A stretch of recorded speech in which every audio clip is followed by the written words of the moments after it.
Bismillahirrahmanirrahim. Assalamualaikum warahmatullahi wabarakatuh. Perkenalkan, nama saya Muhammad Yusuf. Saya bekerja di PT Syaf Dokter Indonesia di Karawang sebagai IT di sana. Baik, kali ini saya akan membahas mengenai pencegahan dan menangani cybercrime yang saat ini cukup banyak ya yang kita tahu. Sebelumnya saya akan menjelaskan apa itu cybercrime. Cybercrime itu adalah suatu perbuatan kejahatan ya yang tentunya tidak bagus ya, tidak baik, yang dilakukan di dunia maya ya. Lalu seperti yang kita tahu bahwa saat ini teknologi berkembang sangat pesat. Siapa yang saat ini tidak menggunakan smartphone, mungkin kita bisa lihat di sekitar kita mungkin sangat terlihat seperti sedikit ya. Cukup banyak yang saat ini menggunakan smartphone. Lalu mungkin ada juga yang menggunakan laptop ya. Lalu ada juga mungkin yang menggunakan device lain yang terhubung tentunya ke internet. Nah, mengapa ini menjadi sasaran di aktivitas cybercrime ini? Ya, tentunya seperti yang kita tahu, mungkin kita sendiri tidak menyadari bahwa apa yang kita lakukan selama ini ya, tentunya dalam hal aktivitas di dunia maya, internet, ini kita tidak tahu bahwa sebenarnya ada risiko yang sangat besar yang mengancam kita ya. Jadi kita tidak sadar bahwa sebetulnya apa yang kita lakukan itu ternyata beresiko sangat besar. Baik, kita akan langsung saja ke pembahasan. Yang pertama adalah untuk mencegah cybercrime ini terjadi, yang pasti adalah melindungi device kita. Itu paling penting. Jadi siapapun yang dapat mengakses device kita itu ya tentunya harus kita sendiri. Kalau bisa orang terdekat pun jangan ya, karena kita tidak tahu, mungkin saja dia tidak mempunyai niat yang baik ya. Makanya lebih baik kita lindungi data-data atau device pribadi kita dari agar tidak diakses orang lain begitu. Oke, lalu selanjutnya kita jangan menggunakan software yang tidak berlisensi resmi atau bajakan. Seperti yang kita tahu bahwa di Indonesia kepedulian akan software berlisensi resmi ini sangat kurang ya. Mungkin kalian di sini yang menonton video ini menggunakan software yang tidak asli ya. Mohon maaf, mungkin Windowsnya bajakan ya, atau software untuk editing video contohnya CorelDRAW, Photoshop, itu bisa jadi di crack ya. Nah, ini salah satu contoh perbuatan yang tidak bagus karena ini melanggar hak cipta kekayaan intelektual orang lain ya.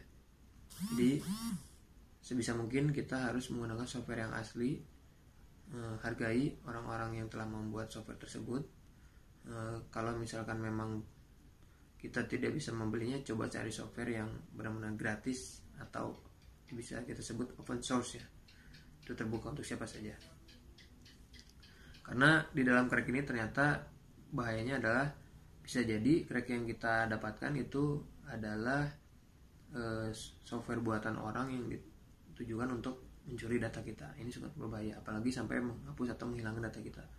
Ini makanya hati-hati untuk menggunakan software yang tidak asli, apalagi crack. Jangan sampai itu menjadi malapetaka. Oke, selanjutnya nomor ketiga yaitu kita harus memasang software keamanan yang tentunya update ya. Contohnya antivirus. Ini sangat penting karena kalau tidak ada antivirus bisa jadi ancaman yang sebelumnya harusnya bisa diatasi oleh antivirus, karena kita tidak ada antivirus maka ancaman itu menjadi sangat kuat begitu. atau bisa mungkin terjadi. Nah, ini harus hati-hati. Makanya lebih baik kita menggunakan software keamanan atau seperti antivirus itu, dan tentunya harus up to date. Lalu yang selanjutnya, yang keempat, menggunakan data encryption ya, atau kita sebut terenkripsi datanya agar yang bisa akses ya orang yang memiliki akses saja, begitu. Seperti contohnya WhatsApp itu kan datanya sekarang terenkripsi, jadi datanya disebut terenkripsi end to end, yang bisa baca adalah orang yang mengirim dan menerima. Nah, maka jika ada orang yang akses di tengah-tengah untuk mengambil informasi, dia tidak bisa baca karena datanya terenkripsi. Jadi yang bisa dibaca enkripsinya ya orang yang mengirim dan menerima gitu. Ada software pihak ketiga yang bisa kita pakai, contohnya di McAfee ada namanya SafeBoot ya, ini juga sama gitu, namanya McAfee Endpoint Encryption. Ini fungsinya untuk mengenkripsi data. Lalu yang kelima, selalu memiliki sikap waspada. Ini sangat penting tentunya. Kita harus selalu waspada aktivitas-aktivitas yang sering kita lakukan, apakah ini sudah aman atau belum. Jika ada hal yang mungkin sepertinya ini tidak seperti biasanya, ini harus hati-hati. Makanya kita harus tetap waspada gitu. Lalu yang keenam, kita harus selalu memeriksa data bank kita ya, contohnya data kartu kredit ya, lalu data-data transaksi online, lalu mutasi bank ya. Lebih baik mungkin kita print seperti rekening koran agar kita bisa lihat aktivitas apa saja yang selama ini kita lakukan, apakah itu sudah sesuai dengan seharusnya, atau malah ternyata ada aktivitas yang tidak saya lakukan, kok itu bisa terjadi, begitu contohnya. Jadi kita harus selalu memeriksa data-data transaksi kita agar kita selalu waspada dan tentunya terhindar dari masalah cybercrime ini ya. Lalu yang ketujuh, rajin mengganti password. Ini juga penting karena siapa sih fitur keamanan yang tidak tahu password, begitu ya. Pasti di sana ada password, baik itu sistemnya pattern atau sistemnya dia memang menggunakan sandi berapa digit, begitu ya, atau misalkan menggunakan face recognition gitu kan untuk pengenalan muka gitu contohnya. Ini juga penting. Jadi kalau misalkan di perusahaan seperti di perusahaan saya, standarnya itu setiap 180 hari atau 6 bulan itu password harus diganti. Maka ketika sudah mendekati password akan masa berlakunya habis, akan ada notifikasi bahwa password Anda akan habis masa berlakunya. Jadi harap segera diganti, begitu. Ini sudah standar ya, umumnya setiap perusahaan seperti ini. Oke, selanjutnya kita lanjut ke nomor 8, yaitu kita harus backup data atau menyimpan di tempat yang lain ya, data-data yang penting tentunya secara rutin. Mengapa ini perlu? Karena ya kita tidak tahu kapan kejadian ini akan terjadi ya, yang tidak kita inginkan ini terjadi. Maka ada baiknya kita sedia payung sebelum hujan. Backup data-data yang penting, data-data yang tidak usah semuanya, pokoknya data yang sering kita gunakan setiap hari, setiap dalam pekerjaan ya, data yang selalu up to date, data yang selalu berubah. Jika data itu memang tidak berubah ya, lebih baik tidak perlu disimpan setiap hari, begitu ya, di backup ya. Jadi data-data yang berubah saja yang di backup agar kita tahu ketika ada masalah yang terserang cybercrime seperti ini, kita punya simpanan data yang bisa digunakan kembali agar kita bisa beraktivitas dalam pekerjaan contohnya secara normal kembali. Ini penting ya. Jadi perhatikan ini, jangan sampai kita terlewat backup data yang penting. Oke, baik, selanjutnya ke nomor 9. Ini juga pasti sangat-sangat penting. Jangan sembarang membagikan informasi pribadi, contohnya KTP, kartu keluarga, ya tentunya kartu kredit dan lain-lain yang berhubungan dengan kredensial Anda, begitu.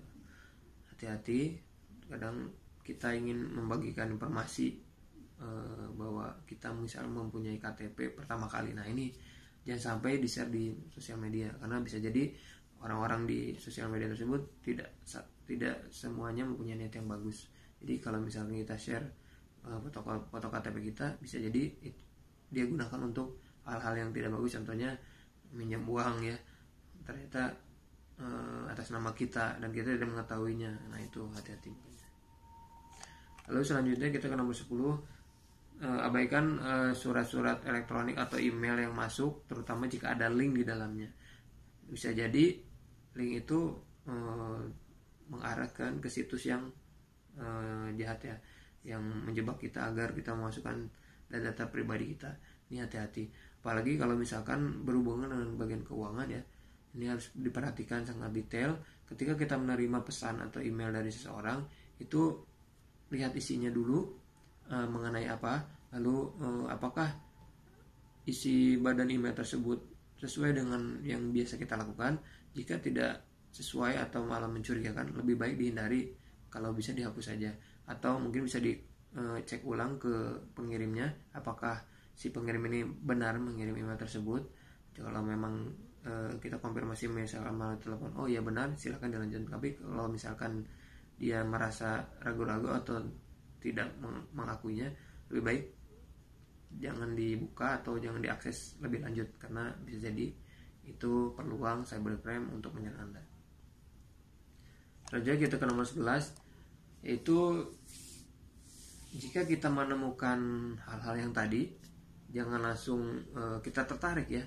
Lebih baik kita periksa kembali matang-matang apakah ini benar orang tersebut, atau misalkan aktivitas yang sering kita lakukan. Kalau misalkan kita berpikir kembali, bisa jadi ternyata kita baru sadar apa yang akan kita lakukan itu ternyata beresiko. Makanya kita harus berpikir dengan matang sebelum melakukan sesuatu gitu.